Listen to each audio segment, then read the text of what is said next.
The sun begins its slow descent over the Golden Horn, casting long amber fingers across the marble courtyards of Istanbul. But here, behind the towering crenellated walls of the Topkapi Palace, the world changes. You are stepping away from the roar of the Janissary guards, away from the bustling markets of the city, and toward the Harem-i-Hamayan, the Imperial Harem. The word itself, harem, translates to forbidden, sacred, or a sanctuary. It is a place of absolute privacy, a labyrinth of stone and silk where time seems to stretch and pool like spilled honey. As we begin this journey, imagine yourself standing before the gate of felicity.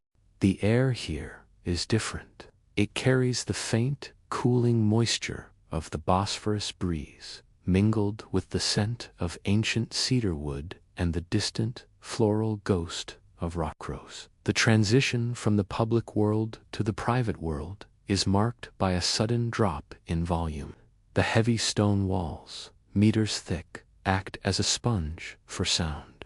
Every footstep you take on the polished marble floors is softened by the weight of history.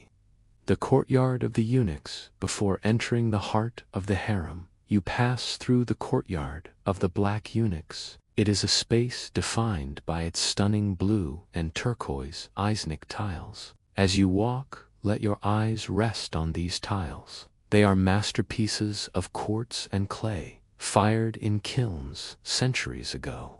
The patterns are hypnotic, endless vines of tulips, carnations, and lotus flowers that never wither. In the dimming light, the cobalt blues deepen into the color of a midnight sea, while the turquoise glimmers like shallow Mediterranean water. The architecture here is designed to intimidate and protect, but for our purposes, it serves as a cocoon. The ceiling is a series of low domes, each one designed to catch and roll the sound of a voice into a gentle murmur. There is no shouting here. Communication is done through whispers, through the rustle of heavy caftans, and the rhythmic tap of wooden nail clogs on the stone. The Queen Mother's realm moving deeper, we enter the apartments of the Valide Sultan, the Queen Mother. This is the true center of gravity for the harem. The rooms are vast but intimate. High above, the domes are gilded with real gold leaf that catches the flickering light of tall beeswax candles. The smoke from these candles rises in thin, straight lines toward the calligraphy etched into the friezes verses of poetry and protection, swirling in black ink against a cream-colored background. Look at the windows. They are not like the clear glass of the modern world. They are made of small, thick panes of hand-blown stained glass set in intricate lead lattice. During the day, they filter the harsh Turkish sun into soft jewels of ruby, emerald, and sapphire that dance across the floor.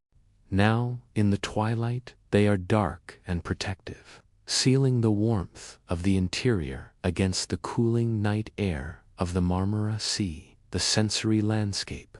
To understand the sleep of the harem, one must understand the textures. The floors are rarely bare stone.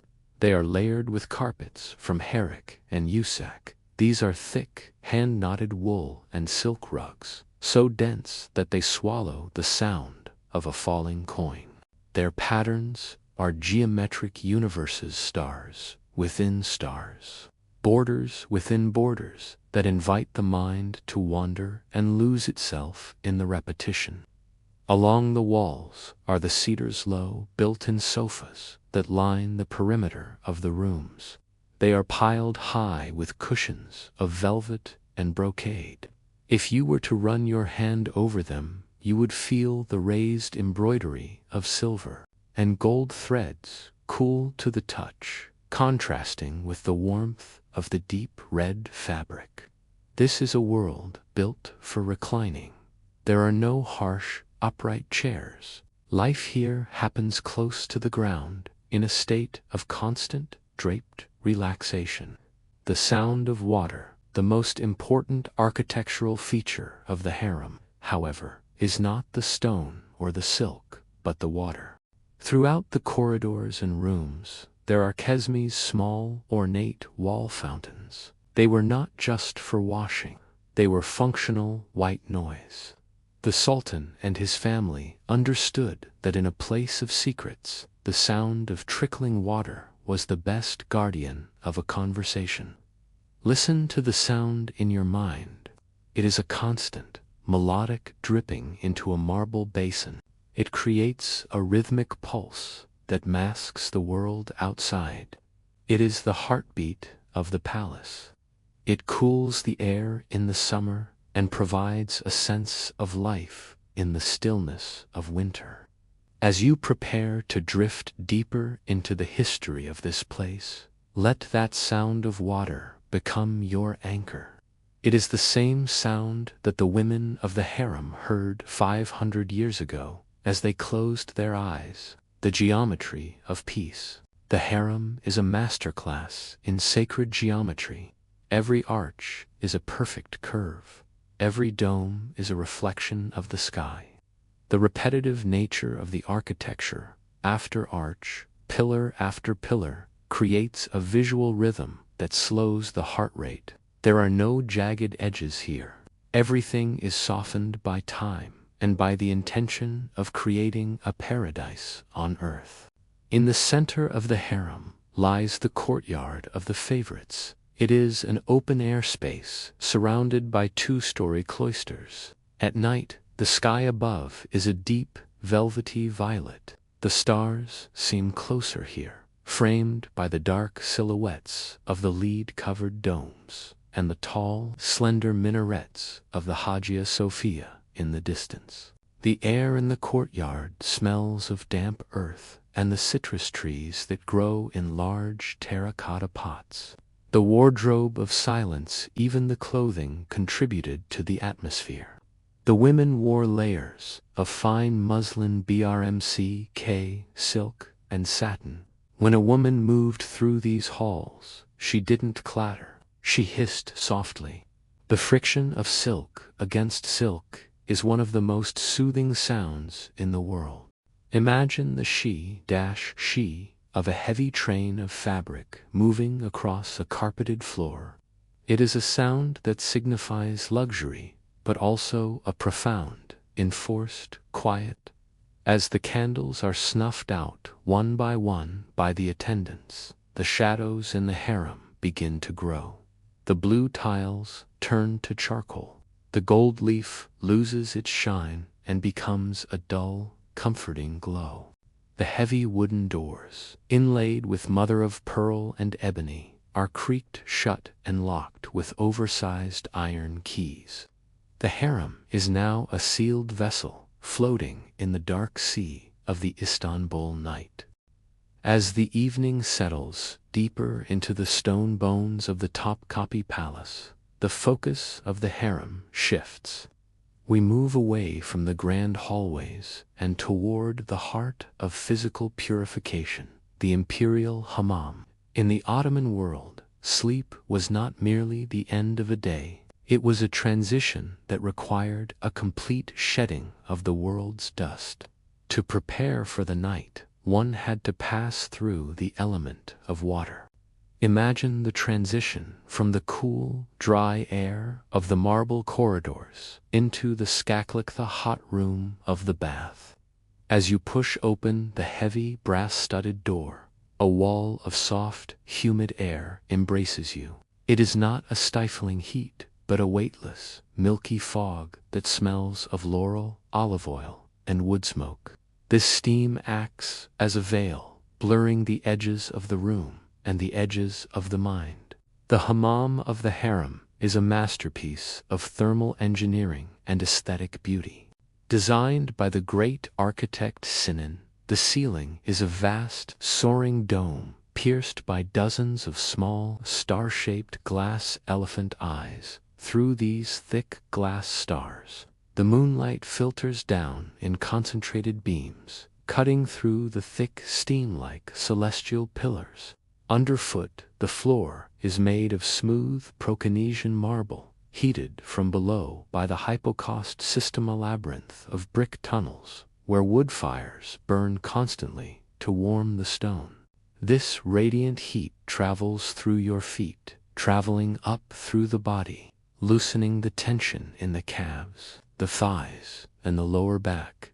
There are no corners here where the cold can hide. Every surface is radiating a gentle, maternal warmth.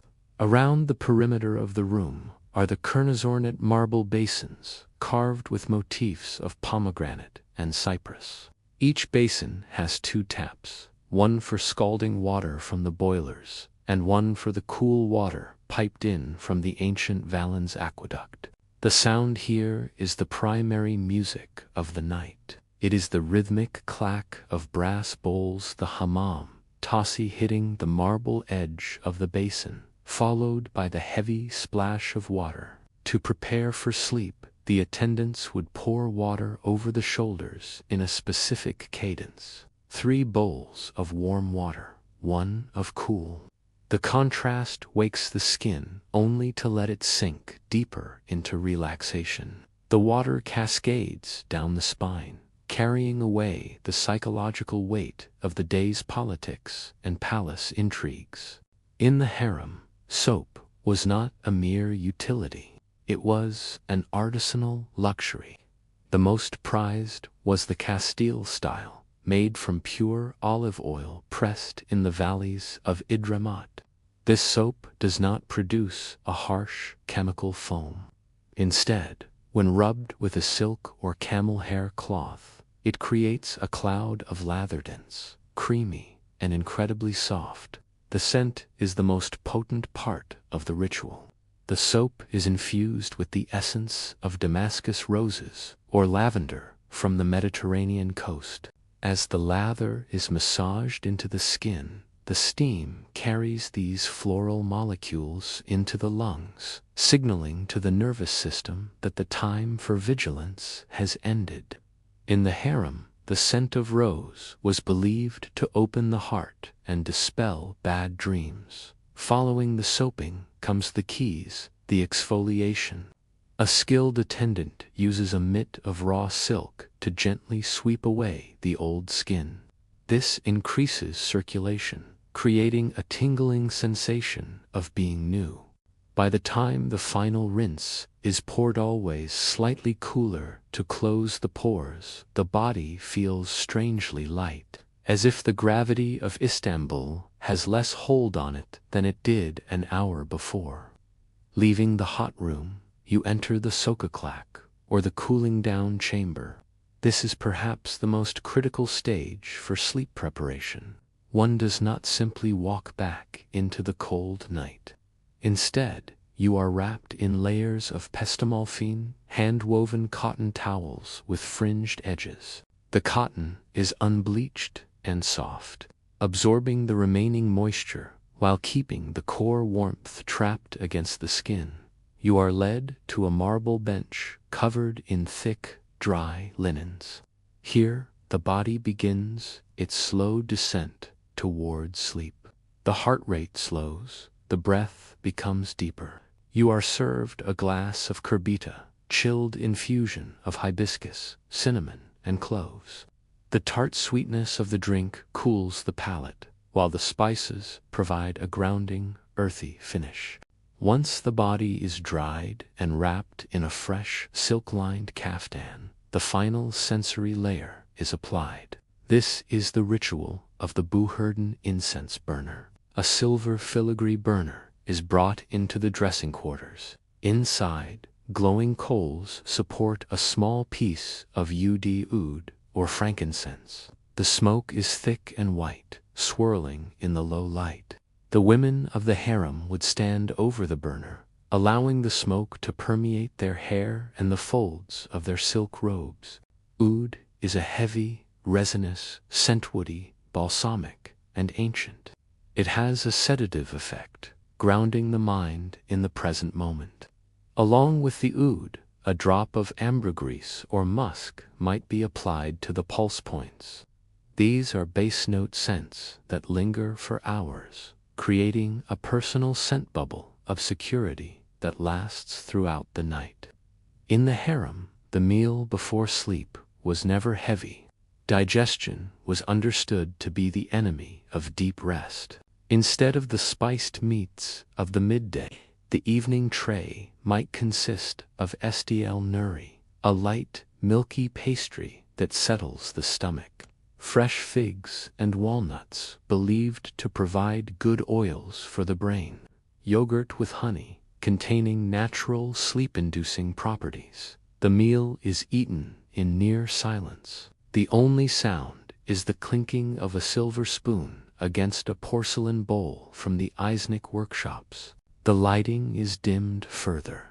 The large chandeliers are unlit, and only small, hand-held oil lamps, made of pinched clay, provide a warm, flickering orange glow.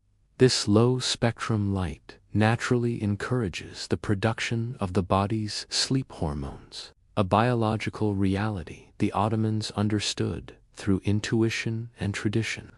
While the bath ritual concludes, the carular attendants are preparing the sleeping quarters. In the 16th and 17th centuries, the harem did not use the high-framed beds of Western Europe. Instead, they used the yatakli, a system of folding and unfolding the room. The bed is a thick mattress filled with cleaned sheep's wool or raw cotton, which is laid directly onto the elevated wooden platform of the cedar. Wool is the perfect sleep material. It breathes, wicking away the humidity of the Istanbul summer while retaining heat in the winter.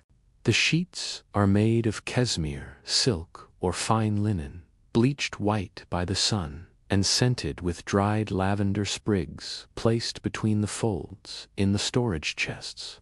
Over this, a yorgan quilt is placed. These quilts are works of art, heavy satin on the outside, often embroidered with silver thread in the shape of the tree of life, and lined with soft cotton on the inside. The weight of the quilt acts like a modern weighted blanket, providing a sense of physical security and grounding. As you move from the hammam back to your quarters, the palace has changed.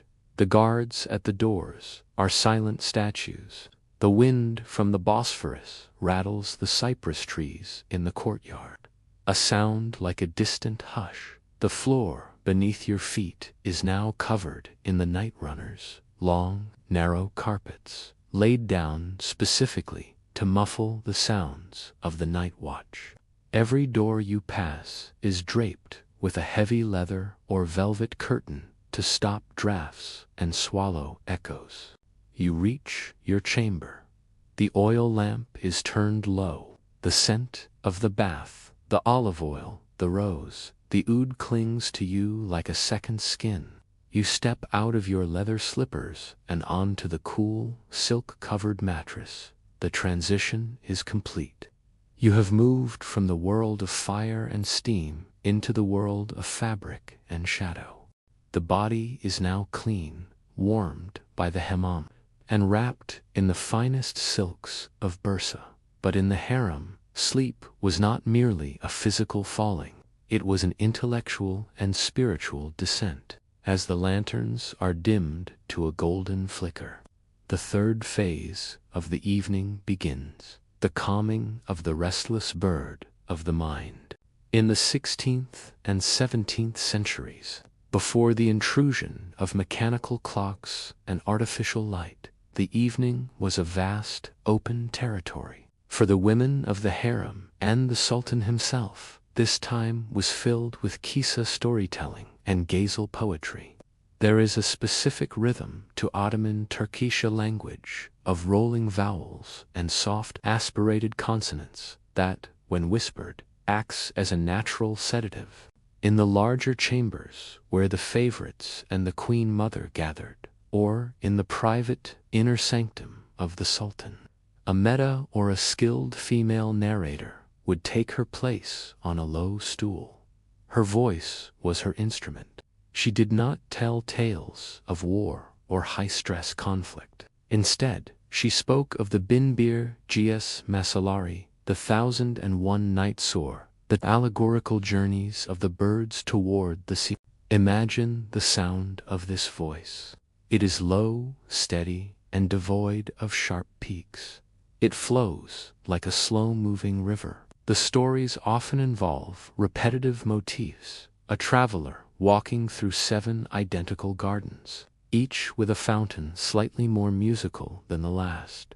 These repetitions serve a hypnotic purpose. The listener's mind begins to track the patterns, and in that tracking, it lets go of the day's anxieties. The stories often ended mid-sentence, or with a promise that the true ending would only be found in the world of dreams. This was an intentional psychological bridge. It told the brain that the narrative was not over, but merely moving to a different plane of consciousness. As you listen to the imagined storyteller, you feel your eyelids grow heavy under the weight of her descriptions, the descriptions of emerald leaves, silver moons, and the palace of glass beneath the sea. Accompanying the stories, or sometimes standing alone in the corridors to provide a backdrop of sound, was the makam music. Ottoman music is not built on the major and minor scales of the West. It is built on makam's complex melodic structures that were believed to have specific medicinal and psychological effects. There were specific makams designated for the night, makam rahavi, traditionally played at the time of the final prayer and before sleep. It was said to dispel dark thoughts and bring a sense of cosmic order. Makam rast used to bring a sense of physical comfort and joy to the limbs. The primary instrument for sleep was the nitha reed flute. The nai is not a bright instrument.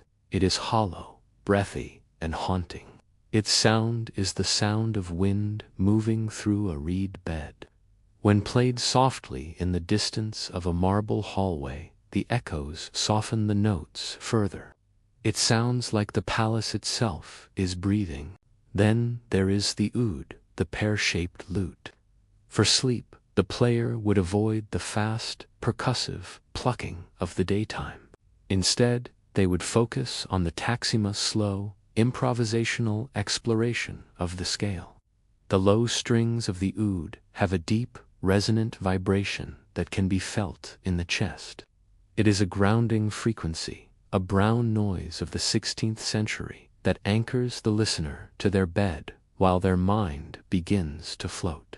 Poetry was the scent of the Ottoman mind. A sultan was often a poet himself, writing under a pen name like Suleiman, the Magnificence, Muhibi. In the quiet of the harem, poetry was read aloud from hand-illuminated manuscripts. The physical act of looking at the poetry was as soothing as hearing it. The calligraphy, the SLs or Nessie scripts, looks like flowing water or the wind-blown grass of the steppes. Even if one could not read the words, the visual harmony of the ink on the gold-dusted paper provided a focal point for meditation. The themes were always of the ephemeral nature of the world, the rose that blooms and fades, the nightingale that sings to the moon, the dream that is more real than the waking day. These themes encouraged a letting go. They taught that the struggles of the daylight were merely shadows on a wall, and that true peace lay in the surrender to the night. For the devout inhabitants of the harem, the final anchor was the Yatsk Namatsk, the night prayer. This was followed by the Zakirtha repetitive chanting of the names of the divine, Ya Latif, O subtle one, O gentle one. This repetition acts exactly like a modern breathing exercise. The L and F sounds are soft, requiring a long, slow exhalation. As hundreds of women and attendants throughout the palace performed these quiet recitations, A collective vibration of hush settled over the harem. The rhythm of the tesbih prayer beads clicking ebony, amber, or sandalwood beads hitting one another created a soft, percussive heartbeat for the room. The Ottomans viewed sleep differently than we do today. They did not see it as a blackout or a period of non-existence. They saw it as the KKLM, the little death, and a journey into the Alam al-Mithel, the world of images. Because of this, the final thoughts before sleep were curated with extreme care. One did not want to enter the world of images with a heart full of anger or a mind full of numbers. The stories, the music, and the incense were all provisions for the journey. There was a belief in istikaro, praying for a dream, to provide guidance.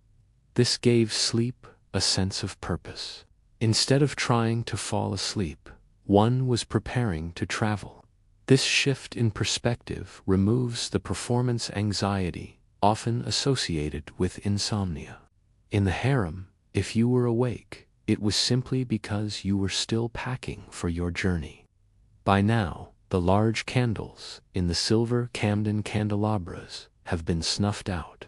Only the night lights, small wicks floating in bowls of scented oil remain. These cast a low flickering light that makes the intricate patterns on the walls seem to move slowly, like kelp under the sea. The Mabayinchi chamberlains move through the outer halls with padded slippers, ensuring that no sudden noise disturbs the royal household.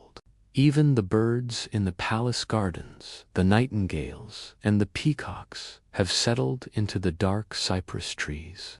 The air has cooled significantly. The heat of the Turkish day has been absorbed by the thick stone walls, and now a gentle chill begins to emanate from the marble.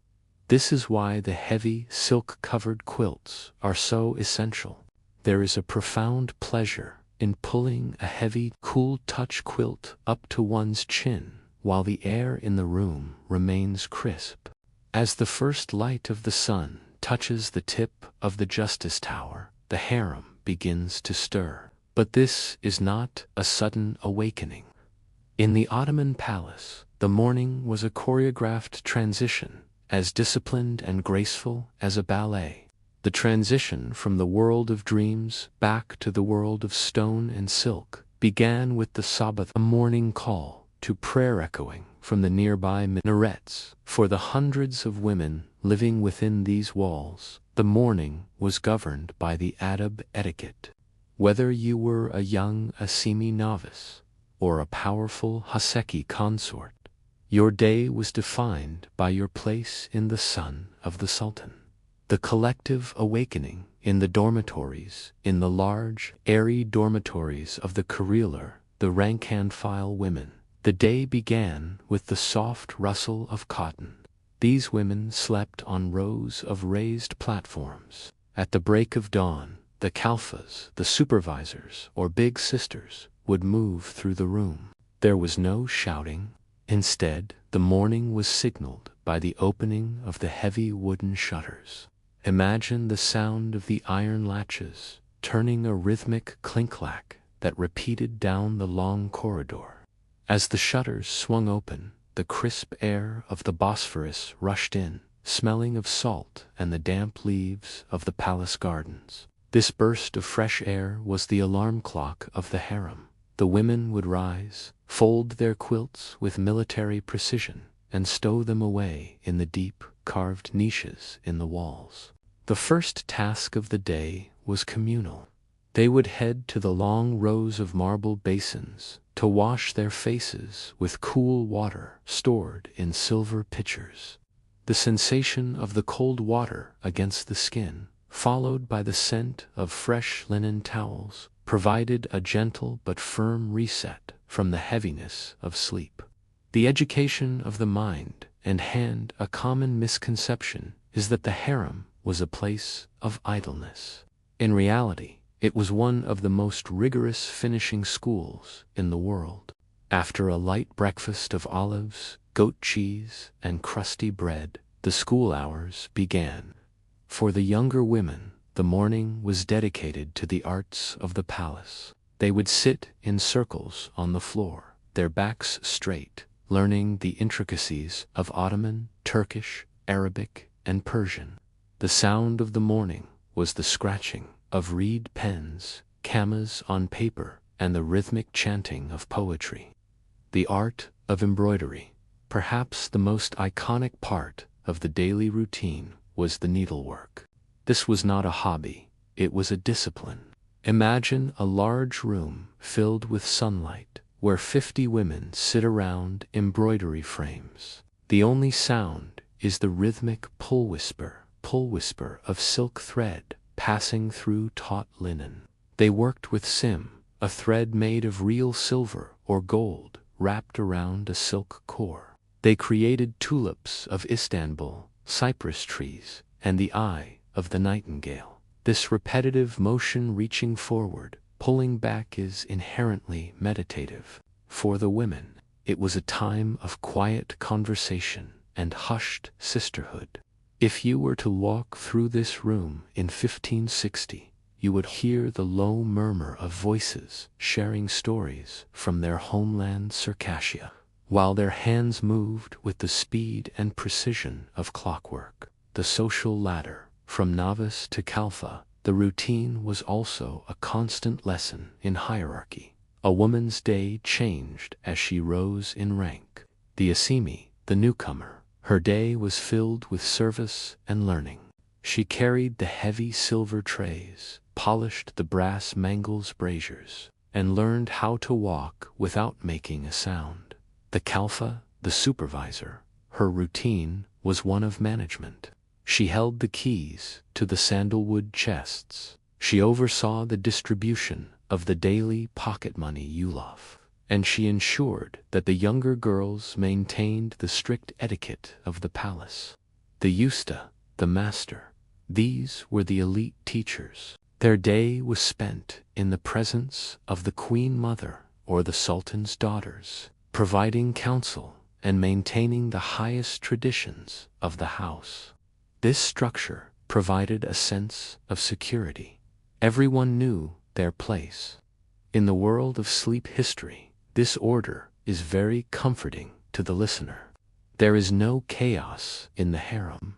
There is only the steady, predictable ticking of the palace's social heart. The midday interlude, the gardens and the fountains. By the time the sun reached its zenith, the work of the morning transitioned into the rest of the afternoon. This was the time of the Bach, the garden. The harem was not just rooms. It was connected to private, walled gardens where the women could remove their veils and breathe in the open air. Imagine the secret garden of the favorites. Here, the routine involved slow walks among the rose bushes. The Ottomans were obsessed with flowers. Each flower had a meaning. The tulip represented the divine. The rose represented the prophet. The hyacinth represented the curls of a lover's hair. The women would spend hours sitting by the Catervan, the central fountain. They would toss crumbs to the golden carp in the basins, or watch the peacocks fan their tails. The sound of the water here was different than the indoor fountains. It was brighter, catching the echoes of the birds and the wind in the plane trees. This was the recharging period of the day, a time of sensory beauty that balanced the intellectual rigors of the morning. The fashion of the day, silk and layering. The daily routine also involved the ritual of the dress. An Ottoman woman did not simply put on clothes, she layered her identity. The jimlek, a thin, almost transparent chemise made of brm-silk, a puckered silk-cotton blend. It felt like air against the skin. The kalvar, voluminous trousers, tied at the waist with a ukar, an embroidered belt. The intari, a long robe, open at the front, often made of khatma, bursa velvet, or kemha, heavy silk brocade. The weight of these clothes dictated the way a woman moved. You could not rush in a harem. The layers of silk and the long sleeves forced a slow, regal gait. Even the most menial task, carrying a tray of coffee, was turned into a slow-motion ceremony. As you imagine these women moving through the sun-drenched corridors, visualize the shimmer of the fabric and the rhythmic swish of the hems against the marble. The coffee ritual, the social glue in the early afternoon. The smell of the harem changed. The floral scents of the morning were replaced by the deep, earthy aroma of roasting coffee. The coffee maker, functionary Kvechi, Yusta, began her ritual. This was the social peak of the day. Coffee was served in tiny, handleless porcelain cups, fincan held in silver or gold filigree holders. Zoff. The coffee was thick, dark, and topped with a velvet foam. To drink coffee in the harem was to engage in the art of conversation. They spoke of the latest news from the divan, the state council, the health of the princes, and the latest shipments of silk from the Silk Road. This was a world of vocal shadows. Because the women lived in such close quarters, they developed a way of speaking that was both intimate and guarded. This harem whisper is a key element of the auditory landscape. It is a soft, melodic hum of voices that never rises to a shout, creating a blanket of sound that is incredibly soothing to the ear. As the shadows began to lengthen across the courtyard of the favorites, the Ikindi afternoon prayer was called. This marked the end of the active day. The embroidery frames were covered with silk cloths to protect them from dust. The books were closed and returned to their niches. The women would begin to migrate back toward the inner chambers. The transition from the outdoor life of the gardens to the indoor life of the evening was marked by the lighting of the first oil lamps. If the harem was a solar system, the Valide Sultan was its sun. She was the mother of the reigning sultan, the highest-ranking woman in the empire, and the true commander of the palace. While the younger women lived in communal spaces, the Valide Sultan occupied a sprawling suite of 40 rooms, each one a masterpiece of Ottoman, Baroque, and classical design. To understand her daily routine is to understand the architecture of authority. Her life was a paradox. She was physically confined within the harem, yet from her cushions she influenced the fate of continents. For a sleep narrative, her world offers the ultimate sense of security, a life where every need is anticipated and every movement is a slow, deliberate ceremony.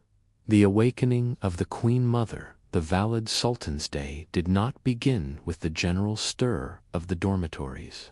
Her awakening was a private ritual involving a small army of specialized attendants known as gediklis. Imagine her bedroom, the hunkar sofas. The walls are not merely tiled. They are covered in mirrors framed by gold leaf and hand-painted floral murals that seem to bloom in the dim morning light. Her bed was an island of silk, elevated on a platform to keep her away from the floor's morning chill.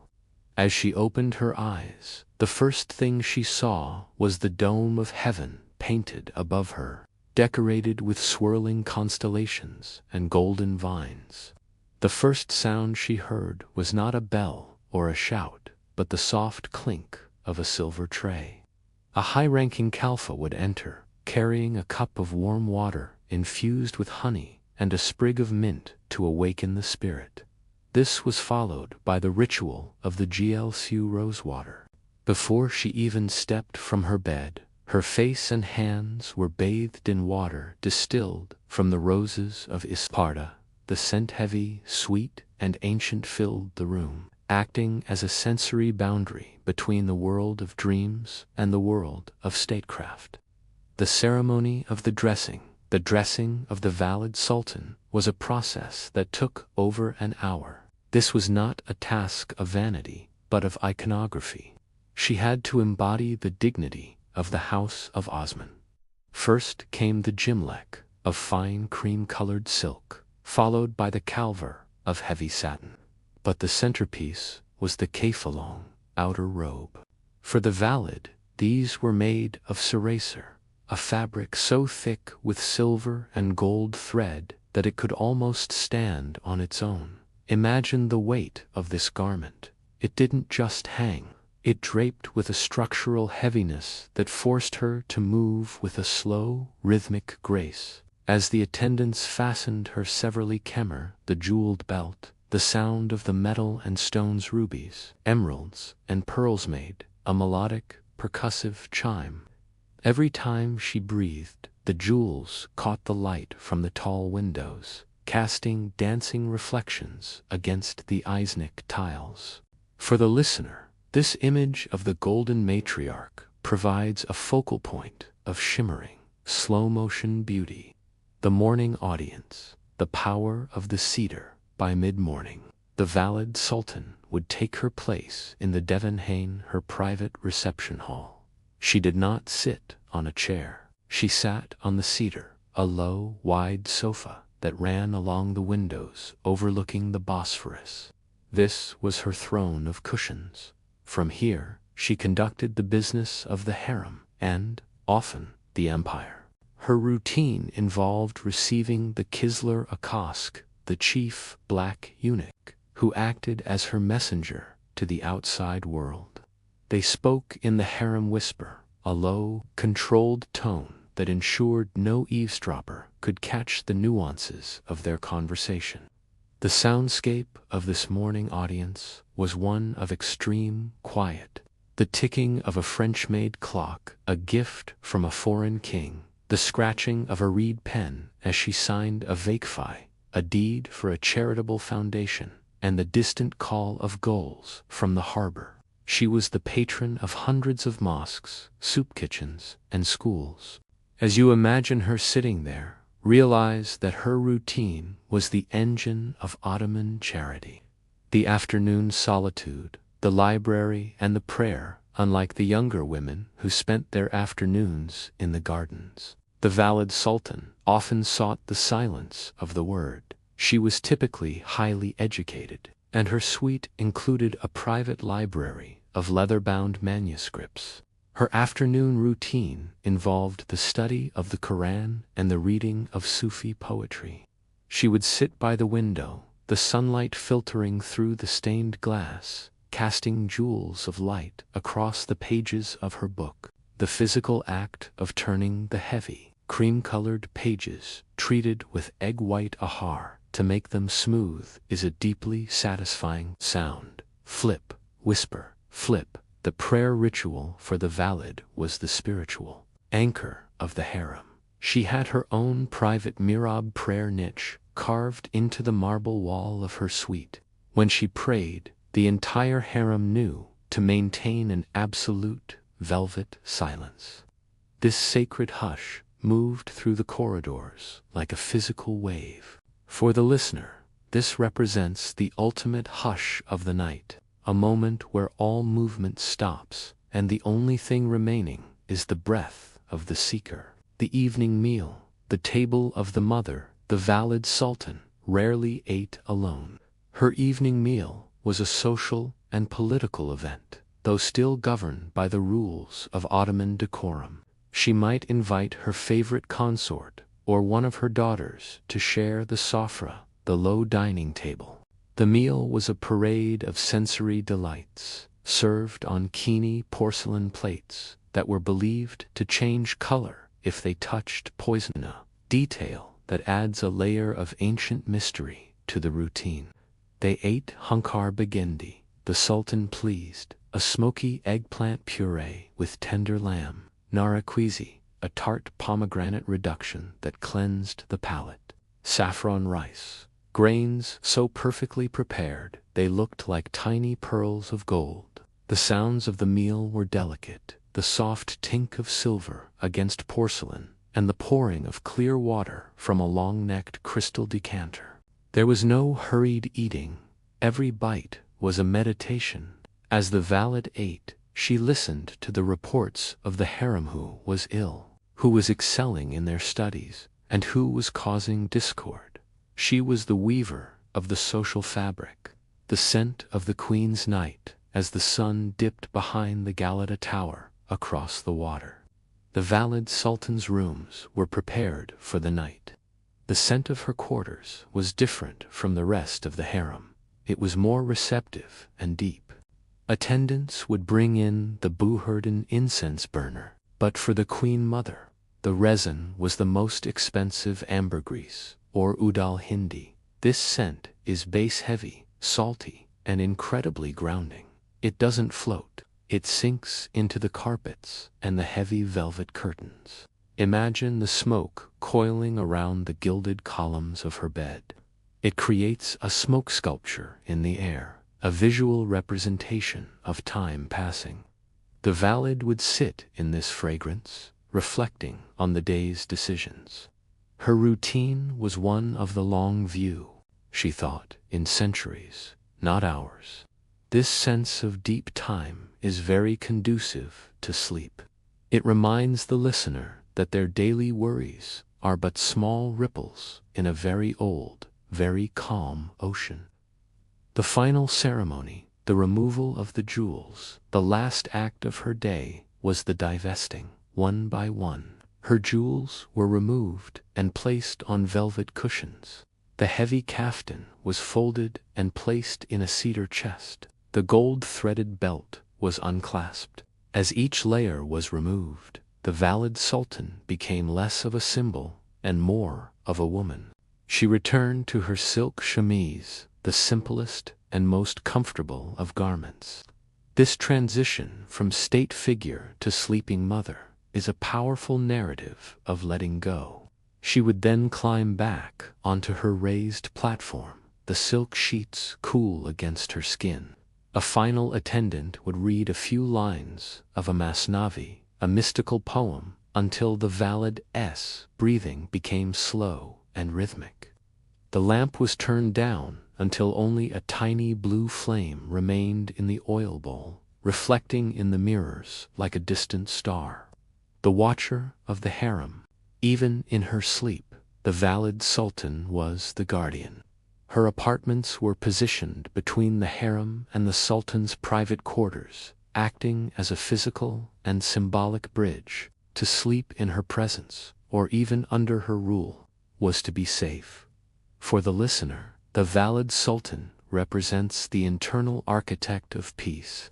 Her routine shows us that power, at its highest level, is not about noise or movement, but about the creation of a stable, beautiful, and quiet center. Expansion for length, the details of the mirror gallery. To deepen the immersion, let us focus on the mirrors in her room. These were not the flat, perfect mirrors of today. They were slightly clouded, mercury-backed glass that gave reflections a soft, dreamlike quality. As the Valide moved through her suite, she saw herself reflected in a dozen different frames, each one a different version of herself. This visual repetition, seeing a gold-clad figure move through a forest of gold-framed mirrors, creates a hypnotic, kaleidoscopic effect. In a sleep video, describing these flickering, soft focus reflections helps the viewer's inner eye to lose its sharp edges. You aren't just looking at one room. You are looking at an infinite series of rooms, each one quieter and dimmer than the last. As the Valide finally closes her eyes, the mirrors continue to hold the faint glow of the night lamp, keeping watch over the harem until the Sabah call to prayer begins the cycle once more. While the Sultan and his mother lived in a world of high silence and singular focus, the rest of the harem was a beehive of coordinated activity. The Kareeler were the young women brought from the edges of the empire's Circassians with pale skin, Georgians with dark eyes, and Europeans from the northern coasts. They were not merely servants. They were students, artists, and the future mothers of the Ottoman elite. Their daily routine was a masterclass in communal flow. In a sleep history context, there is something deeply comforting about the sound of many people working in harmony, the low hum of shared purpose that eventually resolves into the rhythmic, shared breathing of a dormitory. The morning choreography, water and light, long before the sun hit the marble floors of the Queen Mother's suite, the Careeler were already awake.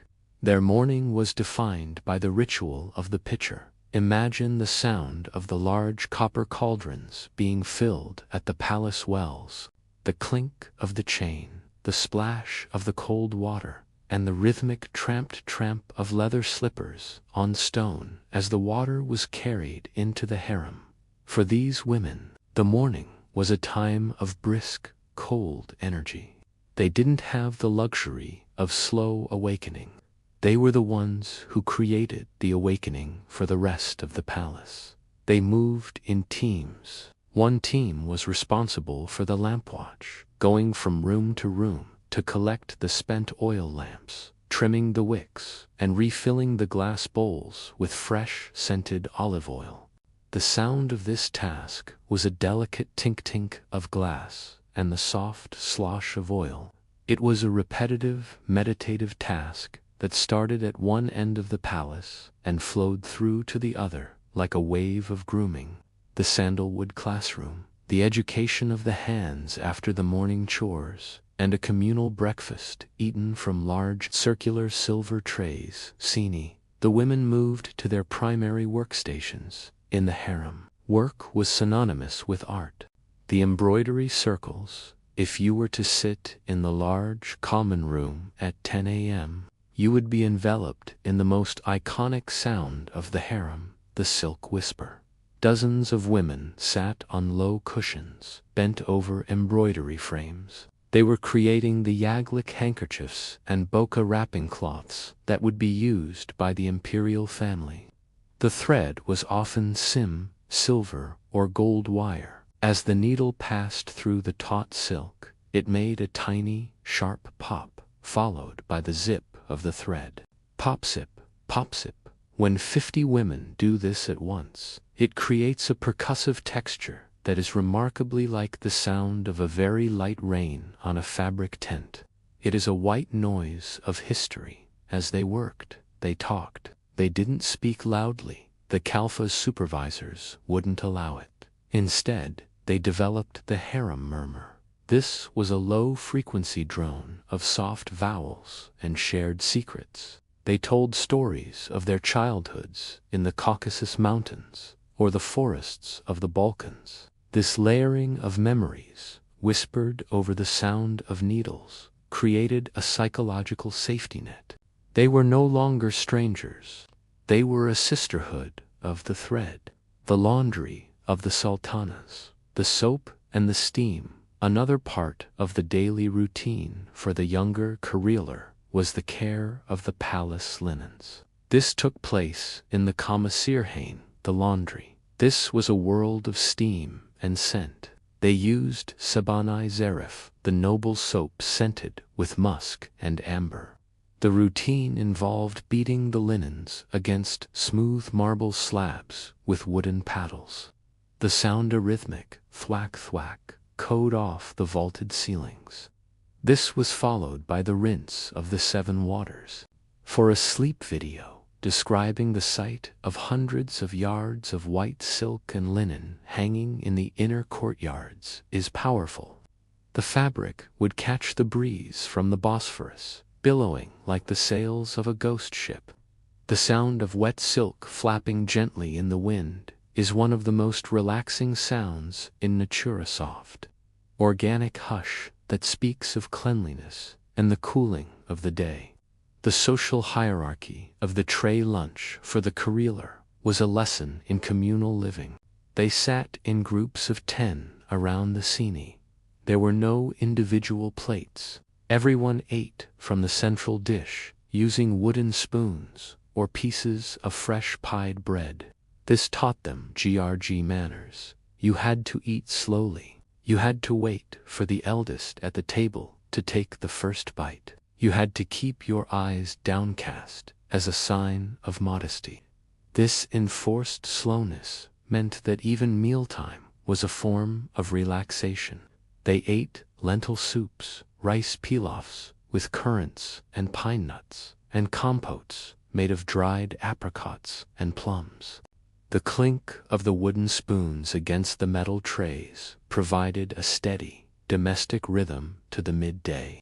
The afternoon makam music as a daily task. Not all Karelar worked with needles or laundry. The most talented were selected for the music corps. Their daily routine involved hours of practice on the kanen, the zither, the santur, dulcimer, or the deaf tambourine.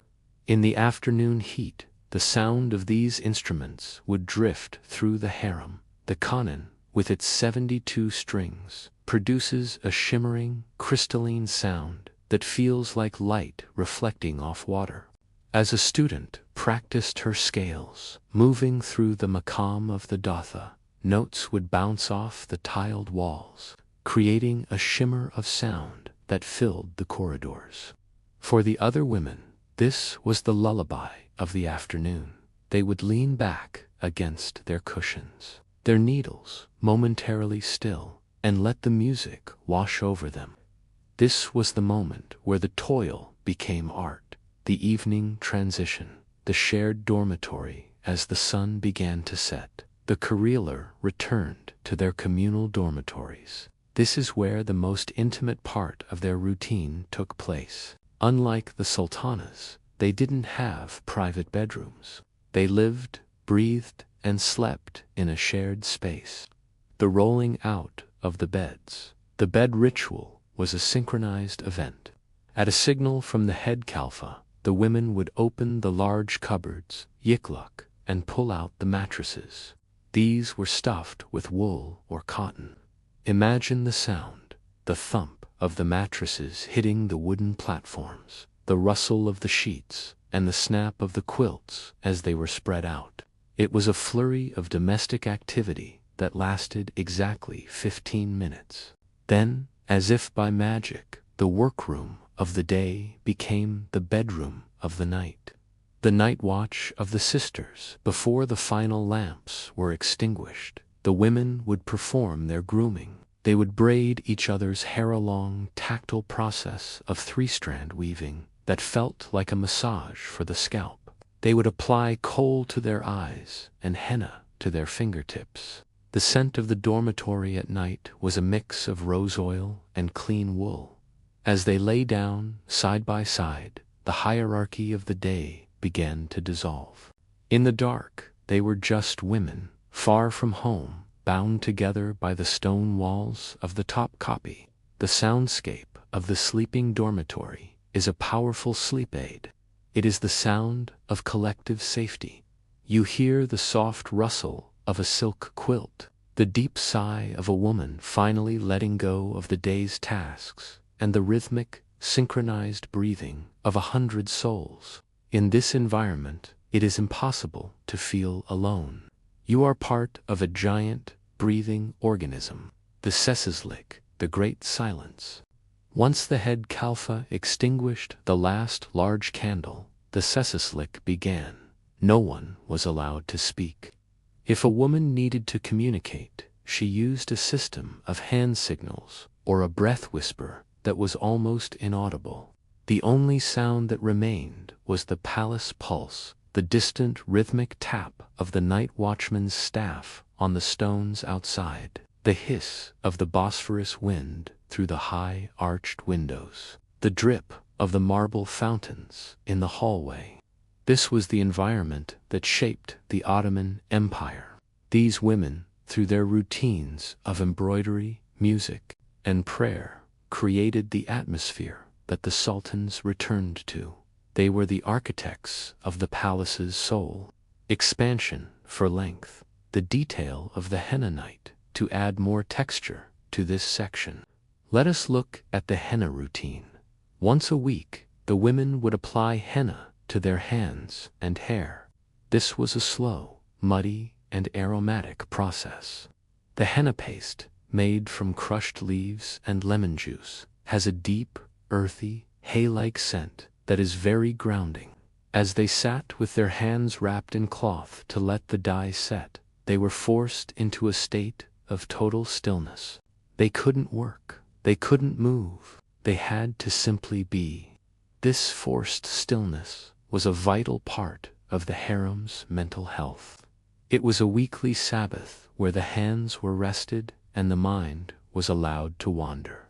In a sleep video, describing the sensation of the cool, damp paste on the skin and the earthy smell of the drying leaves, helps the listener to feel heavy and grounded in their own bed. The harem was a sanctuary, but every sanctuary requires a perimeter. To enter the harem, one had to pass through the Darasad, the gate of felicity. This gate was not merely a physical door. It was a psychological border, guarded by the imperial eunuchs. Their routine was perhaps the most disciplined in the entire palace, for they were the keepers of the sultan's honor. In the context of a sleep history, the eunuchs represent the guardian archetype.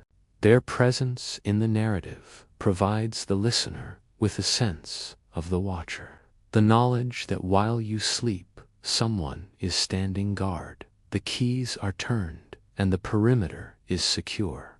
Their daily and nightly movements were a choreography of vigilance and absolute silence. The daily life of the eunuchs centered around their own specific courtyard, located just inside the harem's main entrance. Unlike the airy floral gardens of the women, the eunuch's courtyard was more austere, defined by its long arched porticos and its towering turquoised tiled walls. Imagine the sound of this space at dawn. It is a stone silence. The eunuchs lived in two-story stone cells that lined the courtyard. Their morning routine began with the ritual of the keys. The Kisler Akosk, the chief black eunuch, held the ultimate responsibility for the locks of the harem. The sound of the morning was the heavy, rhythmic clink-clink of a massive ring of iron keys being moved from a velvet-lined chest. These were not the small keys of the modern world. They were large, hand-forged iron instruments, some as long as a forearm. The sound of these keys, turning in the ancient laksa, deep, metallic thunkwur, was the locking and unlocking of the world. For the inhabitants of the harem, this sound was not a threat, it was a signal of safety. It meant the shield was in place. The daily routine, the gatekeepers of information, the eunuch's day, was spent in a state of constant, low-intensity observation. They sat on stone benches under the porticos, dressed in long, high-collared robes of dark silk or wool. The routine of the aga, the monitoring of supplies. Every morning, the eunuchs oversaw the delivery of goods into the harem, vegetables from the palace gardens, ice from the peaks of Mount Uladak, and fabrics from the Grand Bazaar. The routine involved a silent inspection. No delivery person was allowed past the gate. The eunuchs would receive the goods, record them in ledgers with their reed pens, and then signal for the courier to collect them from the inner side. The messenger service. The eunuchs were the only men allowed to pass messages between the sultan and the Valide Sultan. Their routine involved walking miles of marble corridors every day. They developed a specific palace gait, a way of walking that was swift but completely silent. They wore soft-soled leather boots, messed, that didn't click on the stone. As you imagine them moving, visualize a dark, gliding shadow that makes no more sound than a breath of wind. The routine of a eunuch changed drastically with his rank. The novice Ennis, his day was one of heavy lifting and cleaning. He polished the massive brass mangles braziers and ensured the courtyard was swept free of every speck of dust. His routine was the grit that kept the palace polished. The middle ranks, they served as the tutors to the young princes. Their afternoon was spent in the Kezadagan, the prince's school, listening to the boys recite their lessons. The sound of their afternoon was the high-pitched voices of children against the deep, resonant corrections of the eunuch. The chief, black eunuch Kisler, a Kosk, he was one of the most powerful men in the world. His routine involved private audiences with the Sultan. He was the voice of the harem to the outside world. He moved with a heavy, slow dignity, his chest covered in medals and embroidery that caught the low light of the oil lamps. As dusk fell, the eunuch's routine shifted from monitoring to protection. This was the most atmospheric part of their day. They were responsible for the lighting of the great lamps in the public corridors. Each eunuch carried a long brass pole with a wick at the end. They would move through the arches, reaching up to light the lanterns hanging from the vaulted ceilings. Imagine the visual: a tall, dark figure in a silk robe, moving through the blue shadows of the courtyard, bringing stars to life one by one. The sound was the soft theft of the flame catching and the rhythmic shuff-shuff of the silk robes. This was the enclosure of the night. By lighting the lamps, they were marking the boundaries of the known world. Everything beyond the light was the outer darkness which they were sworn to keep at bay. Once the harem was sealed for the night, the silent watch began. This is the most evocative part of their routine for a sleep history video. The eunuchs did not sleep all at once. They worked in NTT shifts. A group of 4 or 5 eunuchs would remain awake, positioned at the key intersections of the harem's labyrinth. They didn't talk, they didn't read. They simply sat or stood, the tesbih prayer beads, to keep themselves awake and centered. They would run prayer beads through their fingers. The sound a rhythmic click, click, click of sandalwood or amber was the metronome of the night. It provided a steady pulse that echoed off the tiles. The staff tap. Occasionally, a senior eunuch would walk the perimeter, tapping a silver-headed staff on the marble. It wasn't a loud sound, but a check-in. Tap, silence, tap, silence. It signaled to the women inside that the guardian is here. The path is clear. You may sleep. The Bosphorus echo. In the absolute silence of the night watch, the eunuchs could hear the water of the Bosphorus hitting the palace walls below. It was a rhythmic, oceanic hushan-pull that acted as a natural lullaby for the entire Topkapi Hill. The eunuchs occupied a third space, neither fully part of the male world of the court nor the female world of the harem. Their routine reflected this. It was a life of pure service. In your sleep video, this is a moment to describe the weight of the secret. The eunuchs knew everything: who was in favor, who was ill, who was dreaming. Yet they were the vaults of the palace. Their routine of silence was not just a rule, it was a state of being. For the listener, this is the ultimate comfort. You are in a place where secrets are kept, where silence is the highest virtue, and where the most powerful men in the building have no other purpose but to ensure your tranquility. The eunuchs were the human walls of the harem. In the deep night, between 3 a.m. and 5 a.m., the routine of the eunuchs became almost mystical. This was the time of the toheked, the voluntary night prayer. In the dim blue light of the courtyard, you might see a lone figure kneeling on a small carpet, his head bowed. The only sound is the heart whisper of his prayer. This represents the spiritual guardianship of the harem. They weren't just protecting the women's bodies. They were holding the spiritual space of the palace. As the first hint of gray light appeared over the Hagia Sophia, the eunuchs would begin the morning transition. They would extinguish the corridor lamps, return the great keys to the chief, and prepare for the Sabah prayer. Their watch was over, and the cycle of the sun began again. To add further depth, consider the ritual of the chief black eunuch's evening coffee. He was served in his own private apartment near the gate. The coffee was prepared by a young apprentice who had to follow a 1,000-year-old protocol. The water had to be from a specific spring.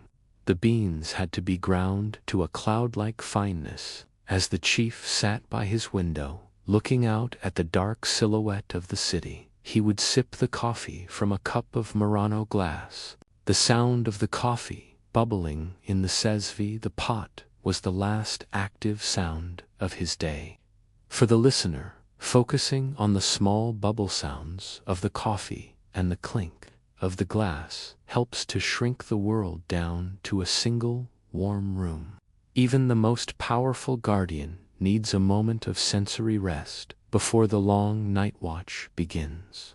In the heart of the harem, behind walls of thick stone and windows covered with intricate gold-plated lattice, lived the heirs to the house of Osman for centuries. The routine of a prince was one of absolute luxury and absolute isolation.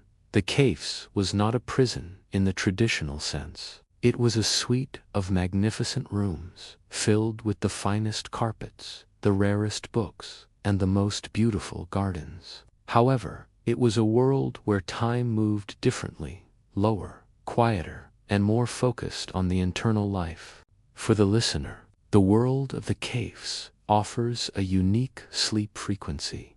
It is a narrative of a life lived entirely indoors, a world of soft surfaces, muffled echoes, and the slow pursuit of wisdom. The day of a prince began when the sun reached the high cafe's windows. Because of the cafes, the gilded screens over the glass, the morning light did not enter as a single beam. It was broken into thousands of tiny, glowing diamonds that crawled slowly across the floor and the silk-covered walls. Imagine the sound of the awakening. In the prince's chambers, there was no rush. He was attended by a small group of lalas, experienced tutors and companions, and a select group of eunuchs. The first sound was the soft shee of a heavy velvet curtain being drawn back, followed by the pouring of warm water into a silver basin.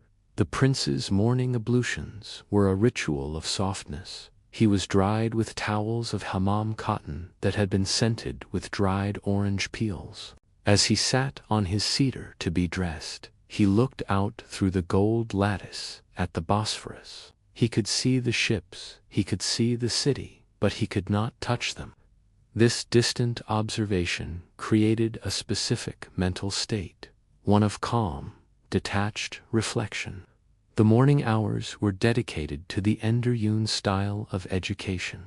A prince's routine was academically rigorous. He had to master the 3 languages, Elsinai, Salais, Ottoman, Turkish, Arabic, and Persian. The sound of scholarship. If you were to stand outside the prince's study at 10 a.m., you would hear the rhythmic, melodic hum of recitation. The prince would sit cross-legged on a silk cushion, a rayhal, an X-shaped wooden book cradle in front of him. The rayhal was often inlaid with mother-view pearl and ebony. The sound was the click-clack of the book cradle being adjusted, and the soft rasping of the heavy handmade paper. These books were bound in goatskin leather that smelled of tannins and ancient dust. As the prince studied the mirror for prince's manuals on statecraft or the divans of the great poets, his world was entirely comprised of words. For the listener, this image of the scholar in the golden room is deeply peaceful. It is the sound of a mind focusing on a single point in a quiet room. To balance the intellectual weight of the morning, the afternoon routine was dedicated to a craft. Every Ottoman prince was required to master a manual skill. Some chose the sacred art of calligraphy, while others, like Sultan Abdullah Hamid, to later on, became master carpenters or watchmakers. The rhythm of the craft, imagine a prince practicing Husnai hat, calligraphy. He would spend hours carving his own reed pen canvas. The sound of the small knife shaving the wood, a rhythmic whittle was the only sound in the room. Then came the sigh of the ink. As the pen moved across the paper, it made a tiny, wet hiss. If the prince studied watchmaking, the room was filled with the palace pulse, the delicate, metallic tick-tick-tick of dozens of clocks. The Ottomans were fascinated by the measurement of time, perhaps because in the caves, time was the only thing they had in abundance. This steady, mechanical heartbeat provided a backdrop of order and precision to their seclusion. The princes had access to private, high-walled courtyards. These were miniature paradises designed to mimic the gardens of heaven. The routine involved the silent walk. A prince would walk the perimeter of the garden, followed by his silent tutors. The garden was designed for the ears, the soughing of cypress trees. These tall, thin trees were planted to catch the wind, creating a constant, low-frequency whoosh that masked the sounds of the outside city. The tinkle of the pebble path. The paths were made of small, polished white river stones. The sound of a silk-shod foot pressing into these stones, soft crunch shift, marked the rhythm of the walk. The water clock. Many gardens had a salsabila stepped fountain, where water flowed over carved marble scales. The sound was a complex, multi-layered babble that changed depending on the time of day and the pressure of the water. In this garden, the prince would practice archery or simply sit and observe the life of a single rose. His routine was one of deep observation. Because he could not go to the world had to be found in the smallest details of his enclosure. While the careeler ate communally, the prince's meal was a more formal, solitary affair. He was served on a sini of tombak, gold-plated copper. The routine of the meal was a rehearsal for kingship. He had to maintain a rigid posture. He was served sareh helvasa, palace halva, and kuzu mutankana, lamb with dried fruits. The food was brought in lidded silver bowls called sahan. The sound of the clink as the lids were removed, revealing the steam and the scent of saffron, was the signal that the day was ending. After the meal, the prince would engage in conversation with the elders. The lalas would tell him stories of his ancestors, the great sultans, like Selim the Grim or Suleiman the Lawgiver. These were the ghost routines, learning the lives of men who had lived in these same rooms before him. As night fell, the caves became a world of shadows. The oil lamps were lit, but they were placed behind the gold lattice, creating a lace of light on the carpets. The prince's final routine of the day was often the writing of the journal. Many princes kept meticulous records of their thoughts, their poems, and their dreams. The sound of the pen in the dark, the scent of the beeswax candle, and the distant, rhythmic tap of the night watchman's staff outside the walls created a cocoon of intellect. In the caves, sleep was not an escape. It was a continuation of the stillness. The bed was a thick mattress of wool, covered in patisop silk. As the prince lay down, he was surrounded by the protective silence of the harem. He knew that every door between him and the outside world was locked with a great key. For a sleep listener, the caves represents the perfect interior. It is a world where there is no wind, no rain, no sudden noise, and no unplanned events. Everything is curated. Everything is slow. The daily routine of the prince shows us the power of the small world. It teaches that even in a restricted space, the mind can travel through poetry, the hands can create beauty through craft, and the spirit can find peace through the rhythmic repetition of study and prayer. As you imagine the prince closing his eyes, realize that his world is one of deep security. The thick stone walls that kept him in also kept the chaos of the 16th century world out. In the caves, he was the still point of the turning empire. To deepen the immersion, let us focus on the furniture of the caves. The prince's writing desk was often inlaid with thousands of tiny pieces of Sidif, mother-of-pearl, and Abanos, ebony. As the lamplight hit the desk, the mother-of-pearl would shimmer with an iridescent, oily glow, pinks, greens, and blues swirling in the white shell. If you were to run your finger over the inlay, you would feel the tiny, microscopic seams between the shell and the wood. This tactile detail is a powerful focal point for relaxation. Imagine the prince, late at night, resting his hand on this cool, smooth surface. The shell is millions of years old, taken from the depths of the Indian Ocean, now resting in a silent room in Istanbul. This connection between the deep sea and the deep palace adds a layer of cosmic scale to the quiet routine of the prince. To understand the sleep of the harem, one must understand the stomach of the harem. The Ottomans believed that food was the medicine of the soul. The daily routine of the imperial kitchens was not merely about cooking. It was a highly organized, ritualistic process designed to maintain the physical and emotional balance of the sultan's household. The kitchens of Topkapi Palace were a city within a city. 10 massive domes, each with a wide chimney, stood in a row, venting the sweet smoke of oak and charcoal into the Istanbul sky. For the listener, the world of the kitchens offers a warm frequency, the sound of bubbling liquids, the rhythmic chopping of herbs, and the comforting hum of a hearth that never goes cold. The routine of the kitchens began while the harem was still in the deep night. At 3 a.m., the Akskabak, the head chef, and his army of 600 specialists began their day. Imagine the sound of the fire awakening. The first task was the clearing of the ash from the massive brick ovens. This was followed by the ritual of the wood. Only specific woods were used.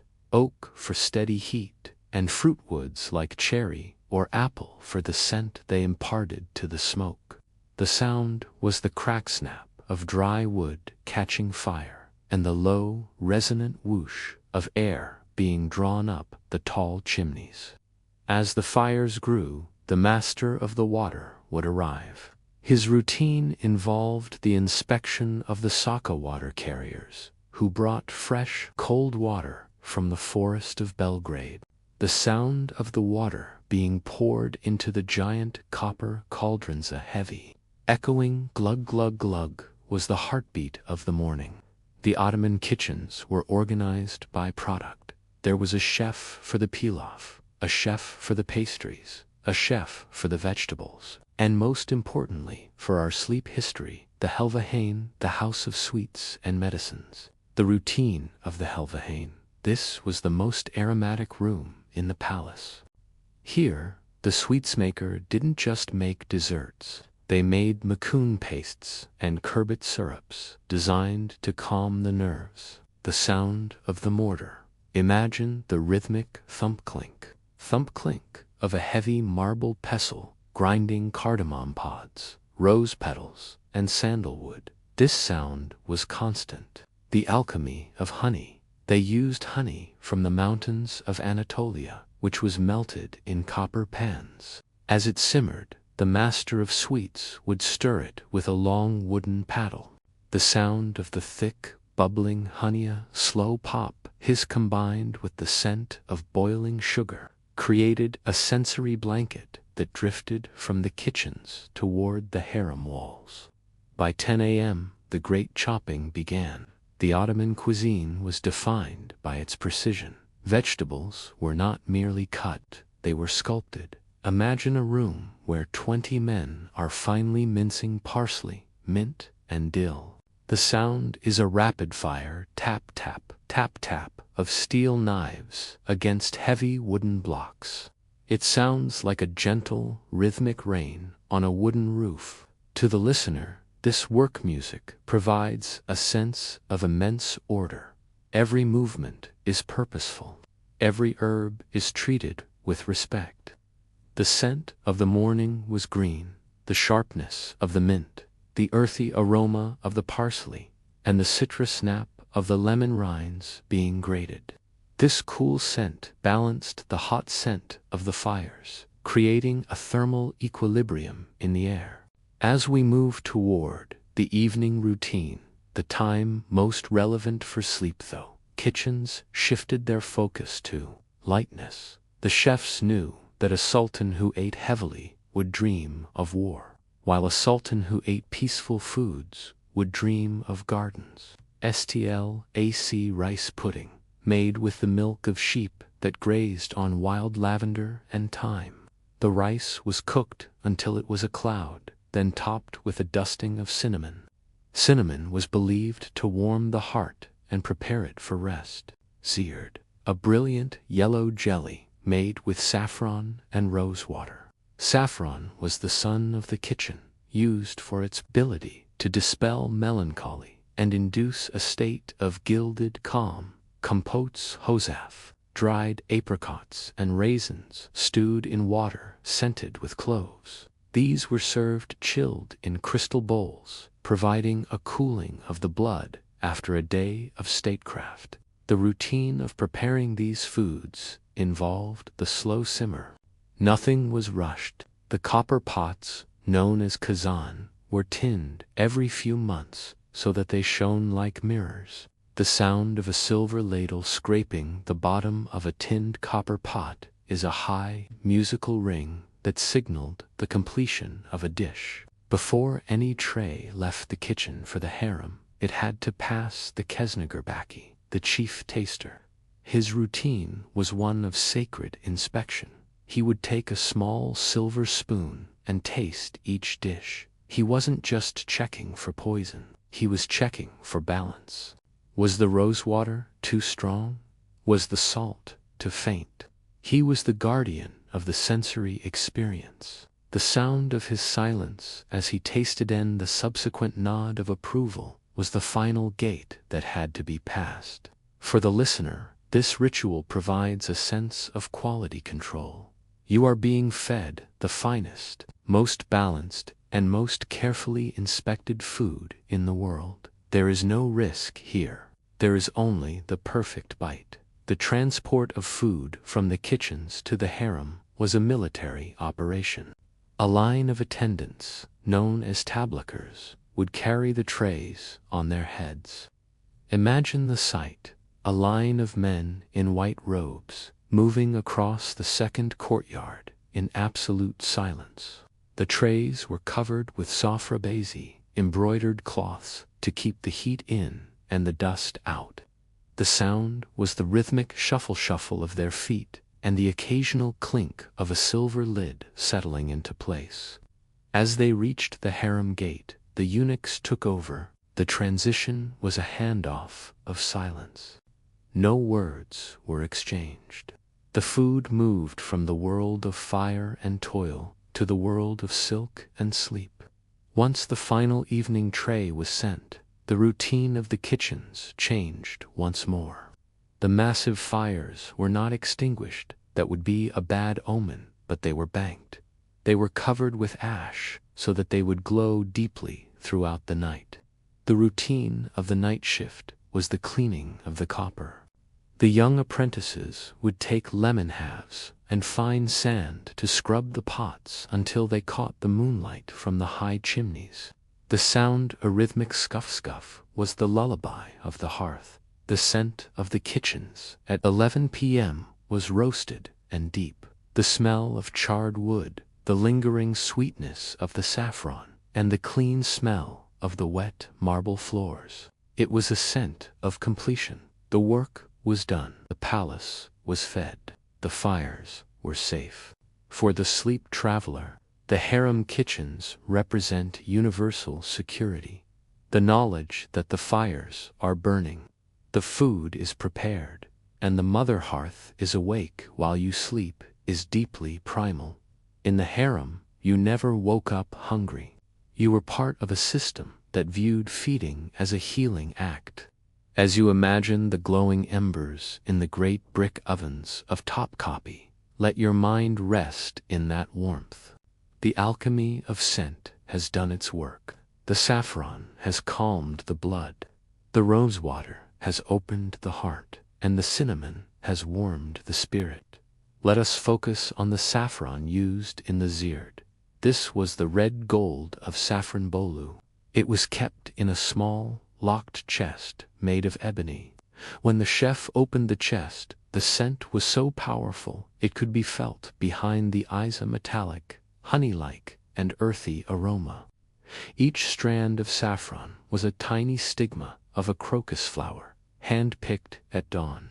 Imagine the chef's fingers stained a permanent, gentle yellow as he drops 3 strands into a pot of boiling rice. The water instantly turns the color of a sunset. This transformation of color is a hypnotic image. One moment the water is clear, the next it is gold. This is the magic of the Ottoman routine, the ability to turn the simple water and rice into the celestial gold and light. At the end of the labyrinth of the harem, through doors of solid walnut inlaid with mother of pearl and gold, lies the hazoda. This was the Sultan's personal sanctuary, a place where the shadow of God on earth could finally shed the weight of the crown and the sword. For the listener, this section represents the ultimate sanctuary. It is a narrative of absolute protection, where the air is heavy with incense and the silence is reinforced by the weight of history. The Hazoda was not just a bedroom. It was a spiritual fortress. The walls were covered from floor to ceiling with the most exquisite Iznik tiles, ever-fired patterns of deep Ottoman red and royal blue that seemed to vibrate in the low light. Imagine the sensation of stepping onto the floor. Unlike the marble of the corridors, the floor here was covered in Herrick silk carpets, so thick that your feet seemed to disappear into the pile. Every step is silent. There is no echo here. The room is designed to swallow the world outside. High above, the dome was painted with the golden sun, with rays stretching down toward the 4 corners of the room. This was a visual reminder that even in sleep, the Sultan was the center of his universe. As you lie in your own bed, imagine this golden dome above you, its patterns glowing softly in the light of a single, tall beeswax candle. What made the Sultan's routine unique was his role as the caliph. Within the hazoda, or in the adjacent chambers, the sacred relics of the Prophet were kept. This included the mantle, the sword, and the standard. The routine of the continuous chant. 4 high-ranking clerics were assigned to the chamber, and they took turns reciting the Quran in a low, melodic whisper, day and night, without a single moment of silence, for over 400 years. Imagine the sound of this continuous chant. It is not a loud prayer. It is a murmur of the soul. The Arabic vowels roll and flow like a distant stream. For the Sultan, this was the ultimate white noise. It was a spiritual hush that told him the universe was in order. As a listener, let this imagined murmur become your background. It is a sound that has no beginning and no end, a steady, rhythmic pulse that breathes with you. The Sultan's personal routine was one of refined sensation. Before sleep, he was attended by the Berberbak, the chief barber, and the Pak, the messengers of the inner court. The grooming was a ritual of scented layering. His beard was trimmed and scented with Gielya, pure rose oil from the valley of Kazanlok. This oil was so concentrated that a single drop could scent a room for days. Then, A small amount of musk was applied to his wrists. The scent of the Sultan at night was a combination of high, floral, and deep earth. It was a scent designed to ground his mind. As the barber worked, the only sound was the rhythmic snip-snip of silver scissors and the soft slosh of water in a gold basin. This was the grooming of the lion, a moment of total vulnerability and total trust. The Sultan did not wear ordinary clothes to bed. He wore the kaf, a light, unlined robe made of a specific silk woven only for the imperial family. Imagine the texture of this silk. It was sand-washed, giving it a matte, suede-like feel that was incredibly soft against the skin. It did not rustle, it sighed. As the Sultan moved toward his cedar, the fabric flowed around him like water. The act of unrobing was a ceremony in itself. Each piece of the Sultan's daytime regalia, the jeweled dagger, the silk turban with its heron plume, the heavy kaftan of state, was taken by a different attendant and carried away in a specific order. This was the stripping of the office. By the time the Sultan reached his bed, he was no longer the emperor of the 3 continents. He was simply a man returning to the silence of the night before closing his eyes. The Sultan would often engage in the final reading. Beside his bed was a small, octagonal library table made of ebony and ivory. His routine involved reading a few lines from the Masnavi of Rumi or the Gulistan of Sadi. These were works of divine love and universal wisdom. The sound of the Sultan's own breath as he read to himself, low rhythmic inhalation, and the crisp sound of the heavy, gold-flecked paper being turned was the final intellectual act of his day. He didn't read for information. He read for a Henk harmony. He wanted his last waking thoughts to be of beauty and the eternal. This curated thinking is a powerful tool for the modern listener. It reminds us to turn away from the noise of the world and toward the stillness of the soul. The Sultan's bed was a masterpiece of sleep engineering. It was a series of mattresses layered to create the perfect balance of firmness and cloud-like softness. The base, a layer of dense, felted wool to block any chill from the marble floor. The heart, a mattress of spring silk, raw silk fibers that retained their loft and provided a natural bounce. The surface, a sheet of cashmere linen, cool to the touch and incredibly smooth. Over this, the imperial quilt was laid. It was made of deep violet velvet, embroidered with the tugra, the Sultan's seal, in real gold thread. The weight of the gold and the velvet acted as a weighted blanket, pinning the Sultan to the center of the bed and providing a sense of physical gravity. While the Sultan slept, the hazoda was not empty. 2 or 3 of his most trusted inner service pages remained in the room, standing like statues in the shadows. Their routine was the art of non-existence. They were trained to breathe silently and to move without a single sound. They watched the candles. As one burned low, they would replace it with the speed and silence of a ghost. They watched the Sultan's face. If he stirred from a bad dream, they would softly stir the air with a fan made of peacock feathers, the hush of the feathers being enough to sleep him back to sleep. For the listener, this is the ultimate security detail. You are not just safe behind walls. You are being watched over by people whose entire existence is dedicated to your comfort. There is no possibility of a sudden noise or a cold draft. The environment is locked in time. The Ottomans believed that the dreams of a sultan were prophetic because he was the shadow of God. His subconscious mind was a channel for the divine. Therefore, the Sultan's sleep routine was a spiritual preparation. He wasn't just resting his body. He was clearing the mirror of his soul so that the dreams could be seen clearly. This gives sleep a profound dignity. It is not lost time, it is vision time.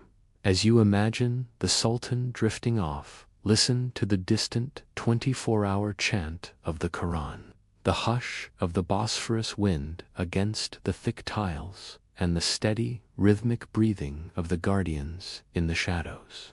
The center of the world is now at rest. To add further depth, let us focus on the candle night lamp in the Sultan's chamber. This was not a common lamp. It was a bowl of hand-blown Baco's glass, filled with the purest oil and a single, floating wick. The glass was tinted a deep, sultanic green, the color of peace and the gardens of paradise. As the flame flickered, it cast a green, watery light across the tiles. The patterns of the tulips and carnations on the walls seemed to sway in this light, as if they were underwater. This underwater visual is a hypnotic tool. Imagine the room becoming a cool, green aquarium. The air is still. The light is soft. The world of the sun and the dust is gone. There is only the green glow, the silken sheets, and the continuous chant. The Topkapi Palace sits on a hill, surrounded by 3 seas, the Golden Horn, the Bosphorus, and the Marmara. Because of this, the harem was not a static environment. It was a living, breathing organism that changed its skin with the turning of the earth. The daily routine of the women, the eunuchs, and the Sultan was dictated by the thermal arts.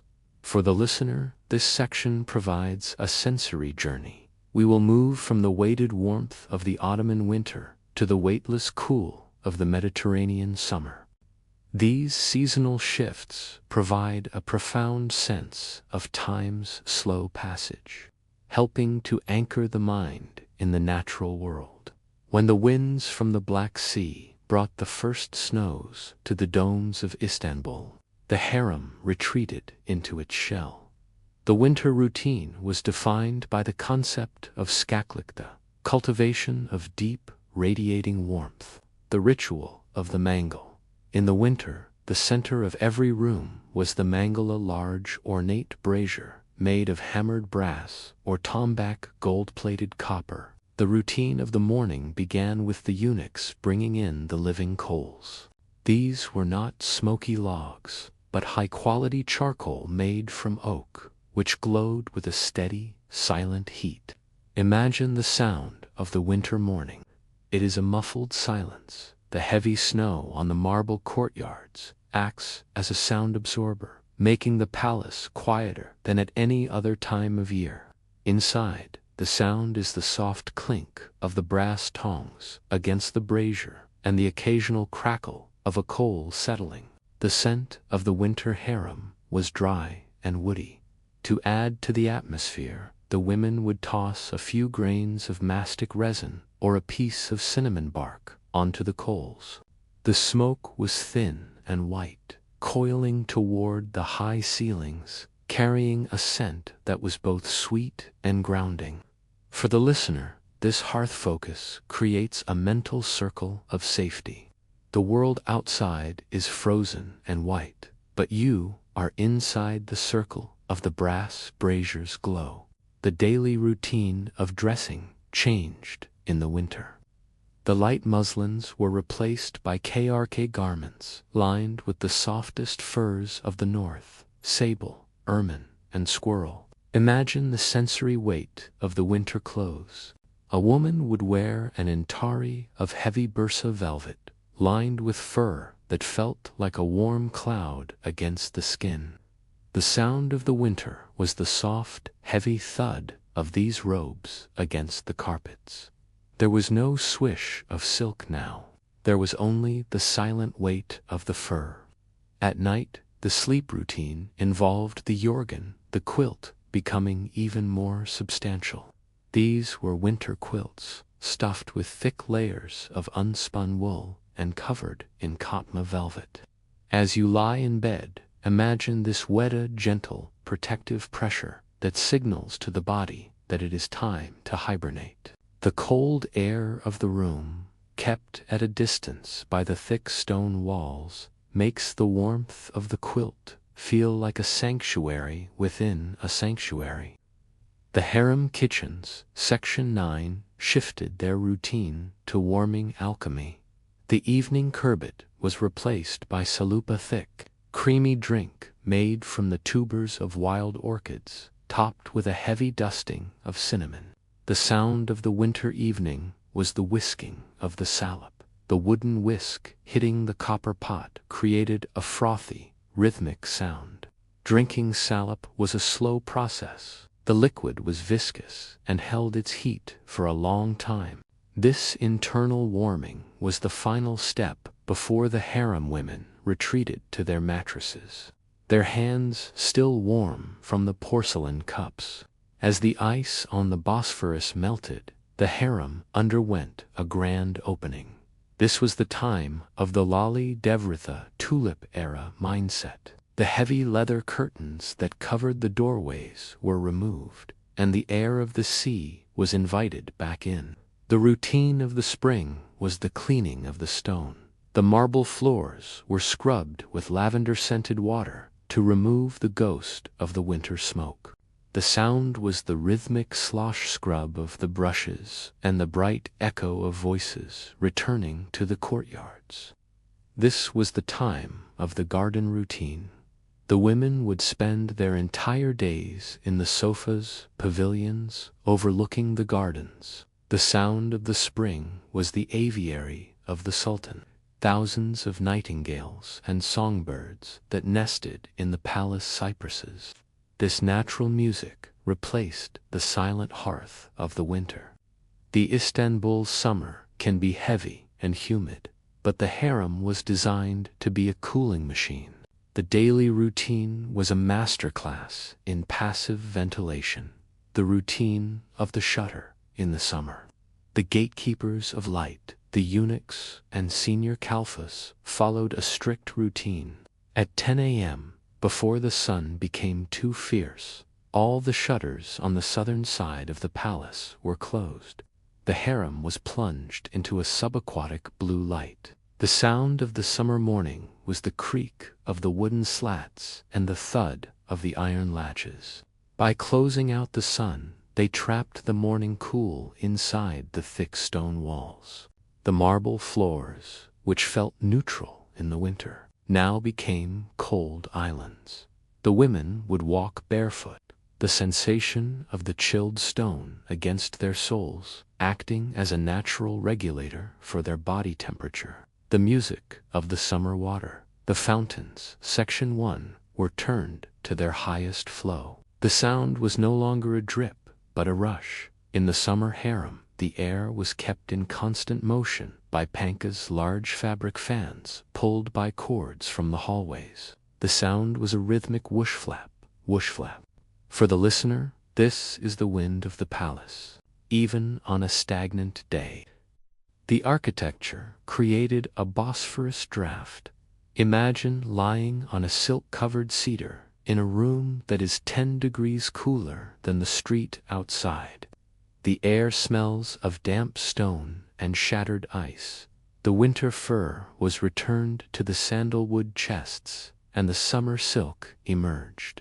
These were garments of Bayramsi, a fabric so light it was called woven air. Imagine the visual coolness of the summer. The women wore whites, pale greens, and water blues. As they moved, the fabric didn't cling. It floated away from the body, allowing every stray breeze to touch the skin. The sound of the summer was the hiss of muslin, a sound so high frequency and soft that it blended with the sound of the cicadas in the garden outside. In the peak of July and August, the harem sleep routine moved outward. The sultanas and the favorites would often sleep in the kiosks' open-air pavilions with high domed roofs and no walls, only silk screens to keep out the insects. The routine of the night breeze. Sleeping in a kiosk was like sleeping in the sky. You were elevated above the gardens, catching the meltem wind that blew from the Black Sea toward the Aegean. The lapping of the sea, the water of the Bosphorus hitting the sea walls 100 feet below. The rustle of the silk screens, the shishi of the mosquito netting as it moved in the breeze. The distant oar, the sound of a lone rowboat moving across the water, the thump splash of the oars being carried by the humid air. For the sleep traveler, this is the expansion of space. You are no longer enclosed. You are part of the atmosphere. The scent is sea salt and jasmine. The jasmine vines grew up the columns of the pavilions, their white flowers opening only at night, releasing a scent that was believed to thin the blood and invite deep, dreamless rest. The evening meal in the summer was a festival of the cold. The kitchens, Section 9, sent trays of karsambak, shaved ice brought from the mountains, drizzled with pomegranate syrup or violet extract.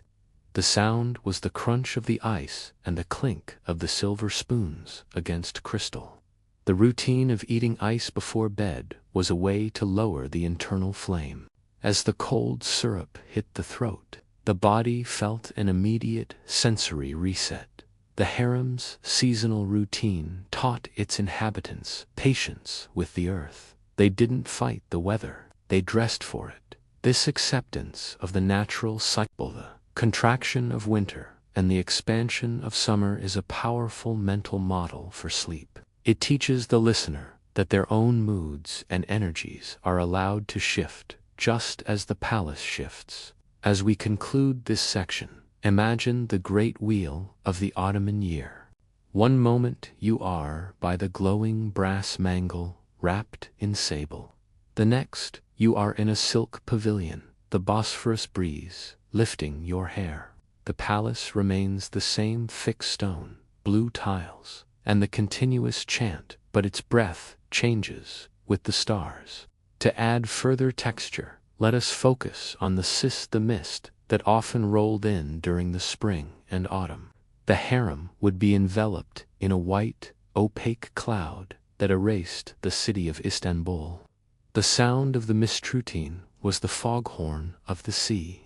In later periods, or the loud cries of the boatmen warning each other in the dark. But inside the harem, the mist created a sensory deprivation chamber. The world outside the windows was gone. There was only the pearl-gray light and the muffled sound of the fountains. In a sleep video, describing this disappearance of the world is a perfect metaphor for the moments before sleep.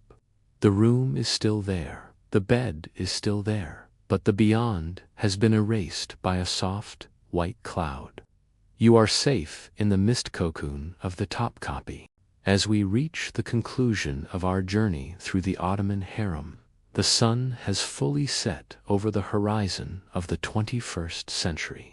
The Topkapi Palace still stands on its promontory, but the thousands of voices, the rustle of the BRM's K-silk, and the scent of the Matbawai Amiri kitchens have retreated into the stones themselves.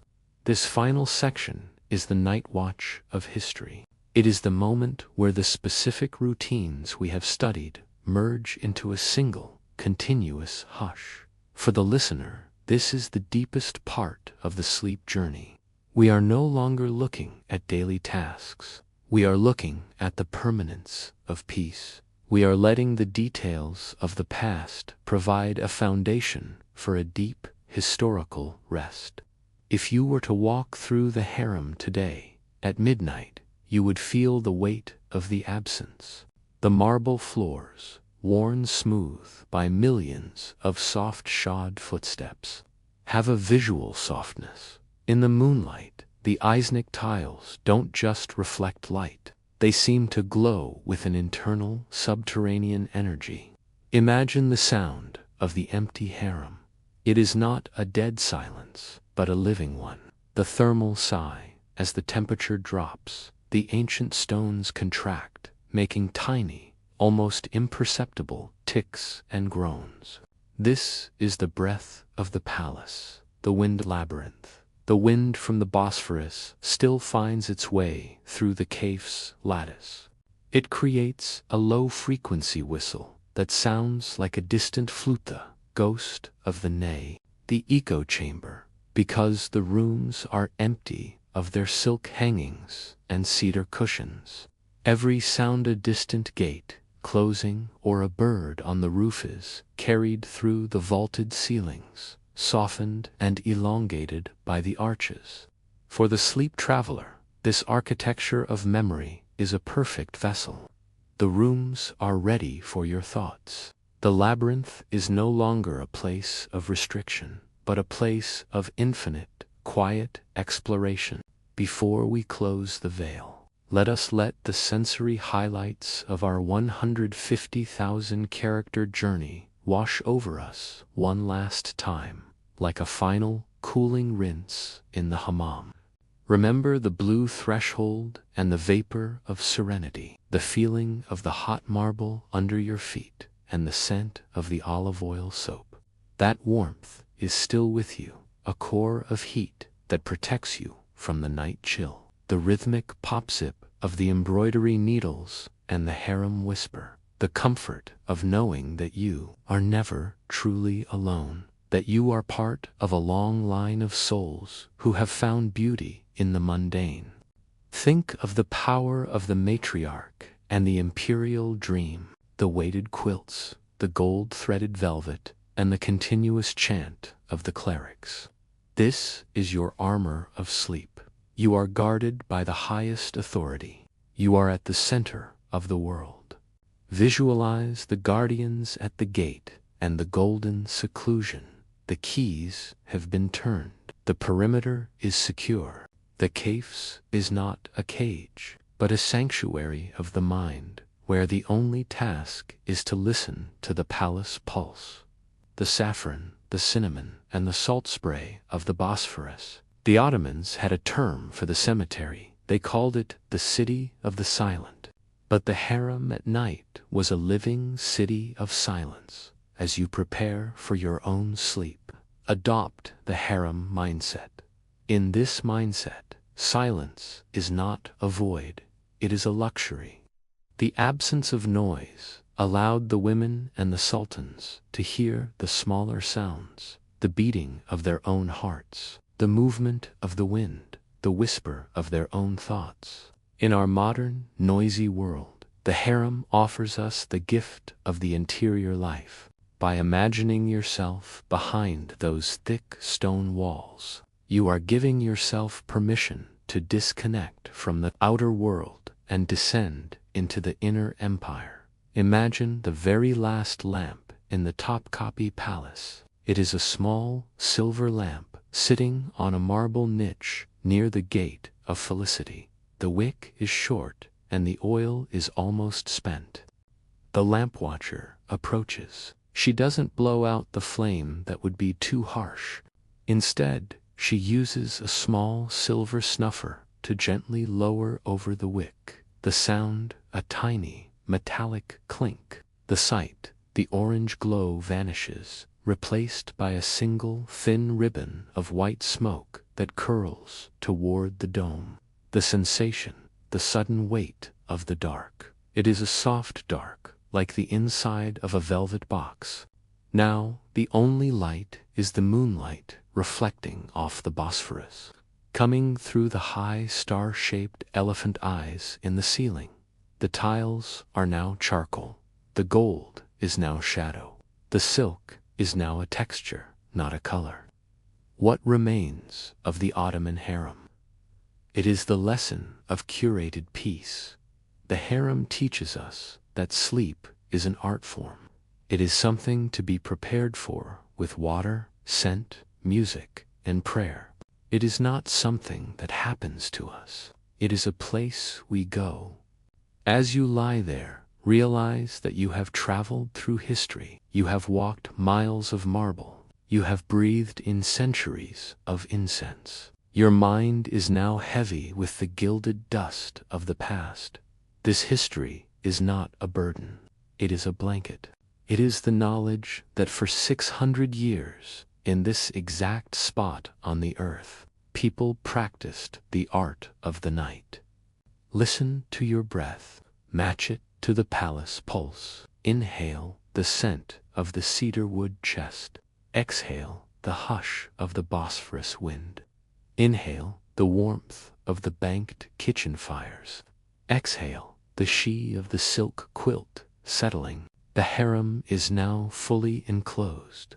The Valide Sultan is asleep. The carrier are dreaming in their rows. The eunuchs are standing in the shadows of the turquoise tiles.